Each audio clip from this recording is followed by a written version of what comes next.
I love my Stream Deck. Do all of my buttons work on here? Yes. Yes. Yes. No. Yes. All right. They're all good. Ow, that hurt. I'm all set. I feel like it's been forever since we talked to you guys. It really does. Long time. No see. 5 minutes is an eternity. Hello, everybody. Welcome to the Anime Versal Reviews podcast here on the Genreverse Podcast Network and YouTube channel, available wherever you get your podcasts from, like Google, Spotify, Apple, SoundCloud. Check out lrmonline.com every day for all entertainment news, needs, and opinions. There's a bunch of social media information on your screen in front of you or down below in the description box. But I am Kyle, that's Christine, that's Brian over there on the other side of the screen, and we are here to review Spy Family, episode 14. Super excited to talk about it. We just finished our reaction on AVR Squared, which is only available on the YouTube channel. So if you're not subscribed, get subscribed so you can watch reaction, watch Christine's beautiful face and two chuds sit there and try to hang. So yeah, let's talk about Spy Family episode 2 in a bit more depth. Christine, a bit of a spoiler-free take on it. It was good. Love the energy, the action. I'm loving how the second half, of course, is, more intense, more serious. Get some action. Darker. Yes. Indeed. Brian, how you feeling about it? Same. Definitely one of the darker episodes that they've done, but they still were able to weave in the comedy just right. Yeah, I loved it. I thought this was it's probably been one of my favorite episodes. I agree. It's a lot of fun. We mentioned in the review that early on in season 1 with Anya's kidnapping that there was some dark moments there, but holy crap, were there some way darker moments in this episode for sure. Hyped up on the action, great animation, great everything. I absolutely adored it. So let's grade it. Brian, you were the first one to throw out that might be an A+ there. What are you thinking about grading this one? A+. Okay. I second that. I will go ahead and join you guys in a thirding of it. This was a solid episode. One of the best that they've had. Blends everything. It reminded me of like the Castle episode, and as much as it was able to accomplish with characters, with action, with comedy. Yeah, I really dug it. So not a whole lot to get into as far as like too much spoilers, but we did get some nice world building and a couple of moments that kind of let us know what we're going to be getting into with this season, potentially, especially with the dog being able to not just see the future, but also being able to see how the future can change when events change. And I thought that was pretty cool. And I even I mentioned in the reaction the Back to the Future-ness of it, with the fact that an image in the dog's mind that he can share with Anya changes. This whole thing is designed, or this whole episode focuses on stopping a bomb from going off, and they do, which is cool, but it's how they do it. It's Anya's message. It's every little detail. It's Lloyd's plan to throw off the bad guys that are left. The race against the clock with the secret police of the eastern part that they are infiltrated in. I loved all of it. Brian, what was some of your favorite parts in this episode? Well, like you said, the whole dog thing, that changes sort of how the show's going to go forward with Anya. Like, now that we have someone who can actually see the danger, like in its fullness, but it is interesting because it's just sort of a image, almost static. Therefore, there has to be a lot of interpretation, and so that's going to be interesting. An interesting dynamic in the show. But yeah, like you were saying, all the violent stuff, all the there's an interrogation scene.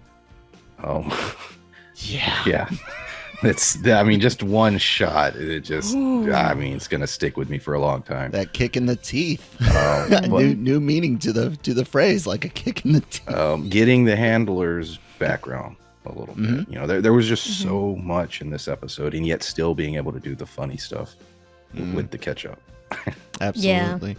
Christine, how were you digging that interrogation scene? Do your teeth still hurt? Mine do. I've got a partial fake front tooth too. Yeah, I've gotten over it. But yeah, at first it was like, oh God. But yeah, I'm really enjoying how Anya, like, she's just so brave. You get to see more of it now.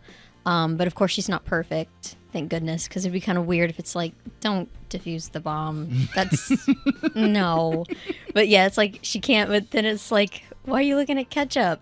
Oh, how cute. Yeah, so it's little moments like that where, you know, you get to see her struggle in her lack of knowledge, especially with someone her age. Like, you know, it's something that your parents would teach you, but you didn't get that. Ow, cat. That hurt my finger. God. But yeah, like, you know, we get to see that. Evil and creature. I do like that the visions that we see with the dog, you know, like you said, Brian, that it, you know, needs to be interpreted. So I like that it's not perfect. So we'll get to see, you know, how that goes. Yeah. So I found, again, similar to Brian, I always enjoy world building, which Janet over on Breaking Geek absolutely hates. And we don't like you either, Jammer. He's actually a great guy, but he hates world building, and even though this was a bit of character building with the handler, it does go further into showing how those in the East might have this ideology that doesn't even actually pertain to them. They're fed by one guy's tales of the glory days, and they're like, yeah, why the East should rise up and do that stuff again, and yet they likely didn't experience any of the horrors that the war that has caused the current situation. They probably didn't experience that, and it goes into like Lloyd's background as well, and his whole purpose of doing all of this is to prevent war, so that way there are no more orphans, there are no more sad children. Like, that's his goal, and I can really appreciate them tackling that. It's because we've experienced that here. You know, when people are like, "Oh, we should put boots on the ground," it's like, whose boots? Boots? Your boots? Because you're asking a lot of other people. And you're wanting to start this whole new conflict, and are you gonna fight it? Are your kids gonna fight it? Like, seriously, damn good point, Christine. Thank you. Stop it, cat. I dig that. There's not a lot to say, you know. It's not as much as like the previous season where or previous core, where we're kind of guessing a lot more on the journey, and we're so far into it now because it's all one season. I almost feel like it's like I want to keep the show going more, but I'll just ask Brian, was there any other points you wanted to bring up? Just one, as a Lupin fan, there was a see, I don't watch that one. There was a sequence towards the end where they were a car chase, and so my mind went immediately to that, just sort of the throwing the bomb and just you know, sort of the things that was going on and shooting at each other, and you know, I think I'd made a few Lupin references back in the first core, and this episode gave me a few of those vibes, especially in that specific sequence. So, yeah, it makes sense. Heists and spy stuff, there's a lot of overlap when you talk about mission prep, mission execution, secrecy, redundancy. Like, yeah, there's a lot of things that I could see going with those together. It's nothing against Lupin. It was always, for me, early on, an animation thing, and I never really got around to getting through not being into the style. But it's not that I hate it or anything. Just it wasn't for me. I should go back and give them so much tries. Now there's movies and the show, multiple series. Oh yeah. It's been going on for a while. You ever watch any of the Lupin, Christine?